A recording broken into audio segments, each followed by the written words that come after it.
Welcome to the Prosperity Podcast.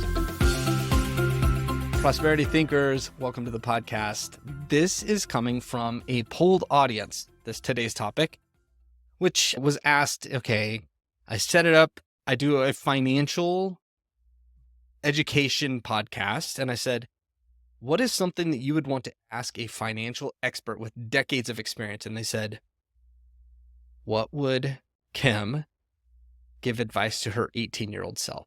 Like, what is that advice? And so, Kim, we're going to turn the spotlight and put it on and say, what is it?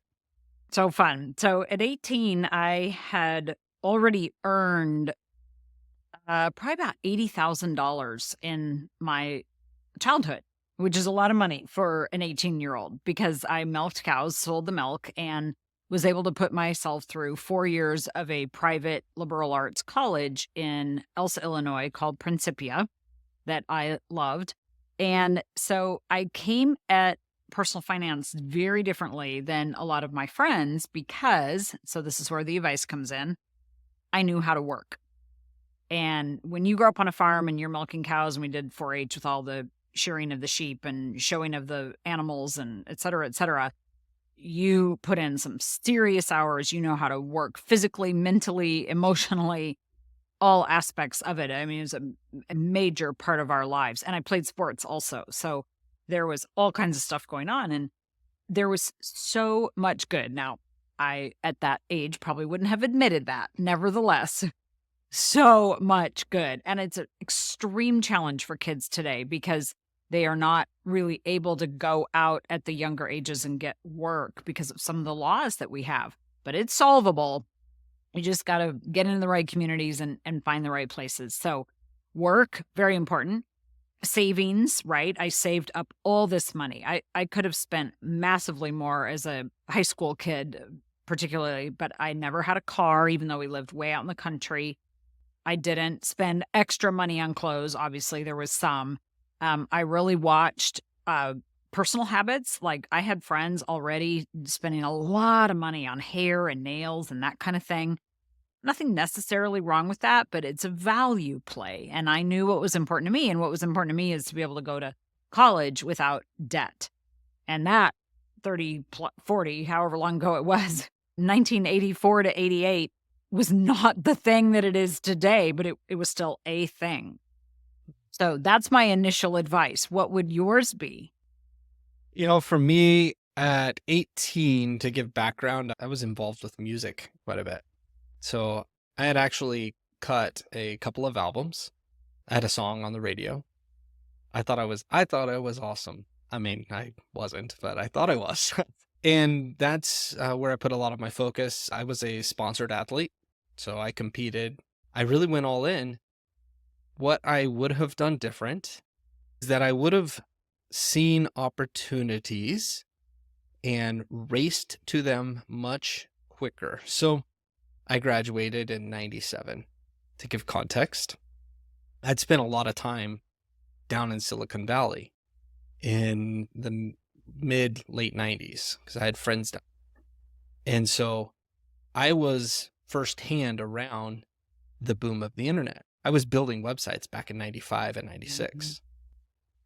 And I would have seen where the cutting edge of innovation is and spent even more time there. So I had the other skills in place, but that's where I would have been.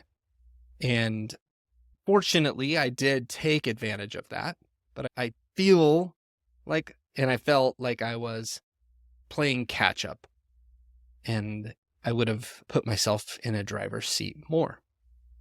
So a little different. Now, going back to your background, Kim, which is earning, and that's a substantial amount of money for up to the age of 18.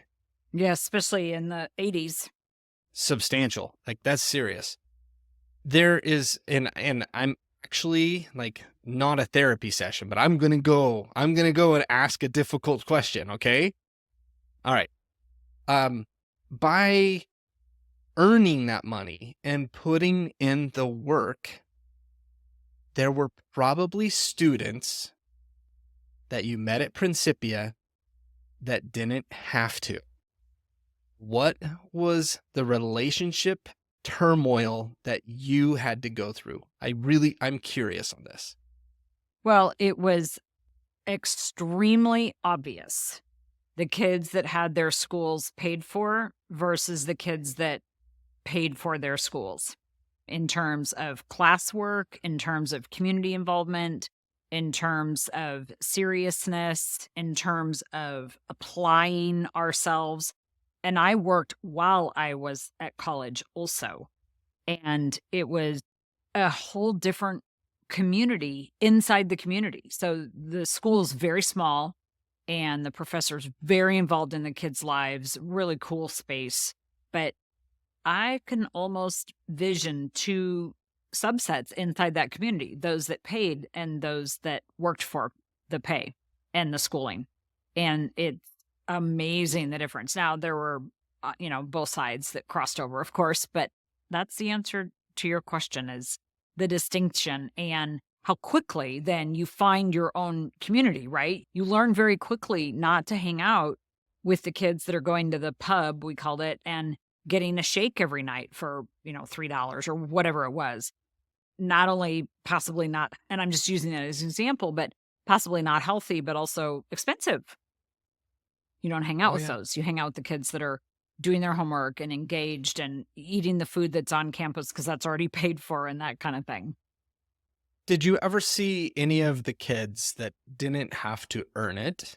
Did you ever see them cross over to Oh, becoming the yes. responsible ones? Absolutely. Like I said, I really think there were kids that crossed over from both sides because there were some that paid that still couldn't understand the connection. There were some that got paid that absolutely understood that either this is a huge gift that I've been given from, my grandparents or whoever paid the bill, and I must apply myself in gratitude for that gift, or I just feel better when I apply myself Mhm. and I want to do well in life, and that requires starting now. And so, yes, there were absolutely kids that crossed over.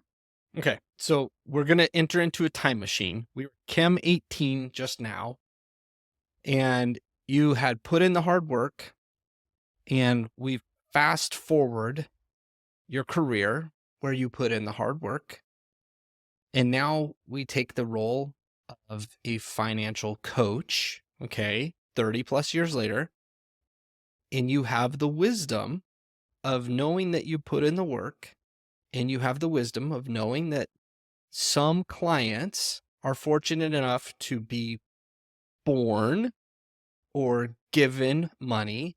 Some are born with the opportunity to work. You've been able to help both.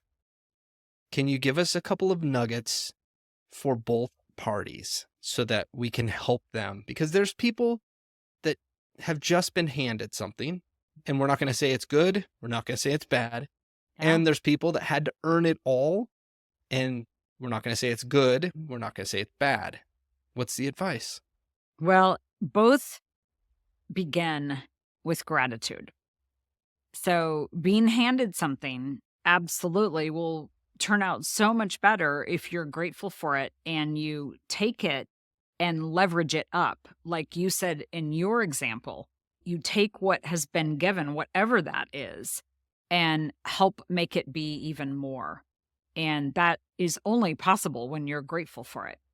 And then on the work side, it's the same. It could be very easy to be frustrated or feel, second class or whatever because you weren't given something. Yet, look at all the lessons that you learned from the hard work and how well that will serve you over life.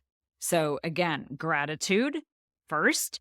And then, second, elevate that, leverage it, up level it, whatever word applies to the situation so that you can get even more of the good and the learnings that occurred from the work.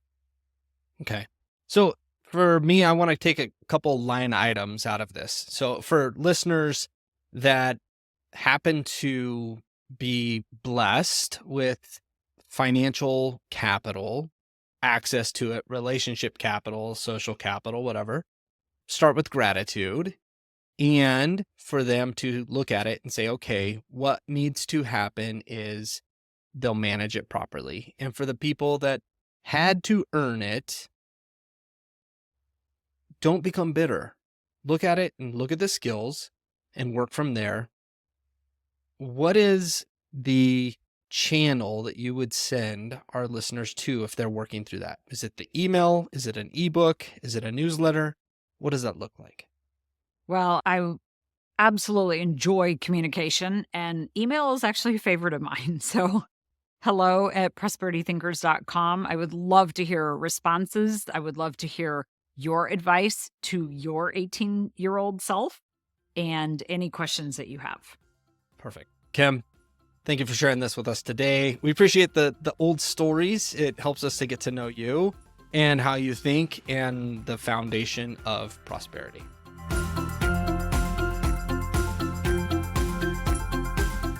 Thank you for listening to the Prosperity Podcast. To take control of your money and have it work for you, visit prosperitythinkers.com.